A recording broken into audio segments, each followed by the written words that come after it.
Respected Prime Minister, I am Dania Shabu Varghese of Class 10 in Indian School Dasar, Oman. My question is, how do cultural and societal expectations contribute to the pressure students feel in the examination, and how can these external influences be addressed? Thank you. धन्यवाद दानिया sir.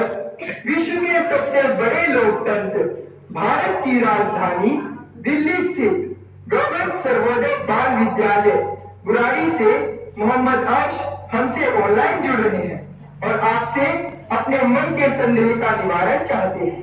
Mohammad अर्श, कृपया अपना प्रश्न पूछिए। माननीय प्रधानमंत्री जी नमस्कार, मेरा नाम हर्ष है, मैं जीएसबी बुराड़ी एस का छात्र हूँ। मेरा आपसे प्रश्न ये है कि हम अपने परिवेश में परीक्षाओं को लेकर नकारात्मक चर्चा को कैसे संबोधित कर सकते हैं जो हमारी पढ़ाई और अच्छा प्रदर्शन करने की क्षमता को महत्वपूर्ण रूप से प्रभावित करती है। क्या छात्रों के लिए अधिक सकारात्मक और सहायक वातावरण बनाने के लिए कदम उठाए जा सकते हैं? धन्यवाद। Thank you Mohammad. ओमान से दानिया शबू और दिल्ली से मोहम्मद अर्श तथा हमारे जैसे अनेक विद्यार्थी समाज और आसपास के लोगों की एक्सपेक्टेशंस के प्रेशर को हैंडल नहीं कर पाते। कृपया उनका मार्गदर्शन करें।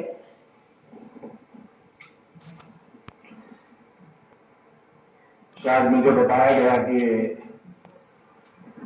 परीक्षा पर चर्चा का 7वां एपिसोड है और जितना मुझे याद है मैंने देखा है कि ये प्रश्न हर बार आया है और अलग अलग तरीके से आया है। इसका मतलब ये है कि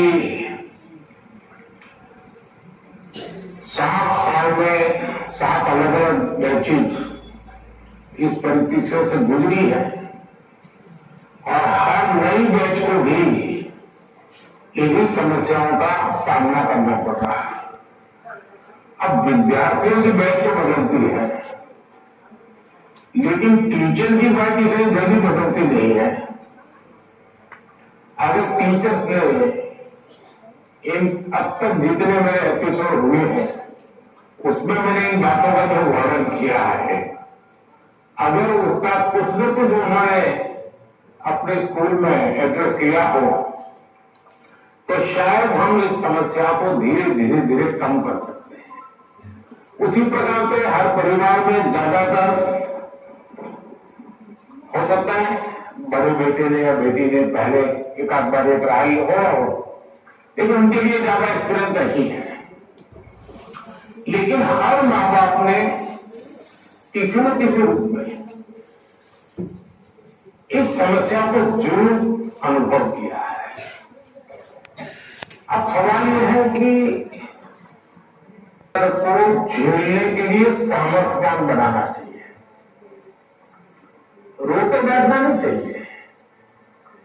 मान के चलना चाहिए कि जीवन में आता रहता है, दबाव बनता रहता है तो खुद पर तैयार करना पड़ता है। अब जैसे कभी आप उस स्थान पर जाते हैं जहां ठंड ज्यादा है और आप किसी गर्म इलाके में रहते हैं तब मन को तैयार करते हैं कि आज अब मुझे 3-4 दिन के बाद ऐसे इलाके में जाना है जहां ठंड ज्यादा है।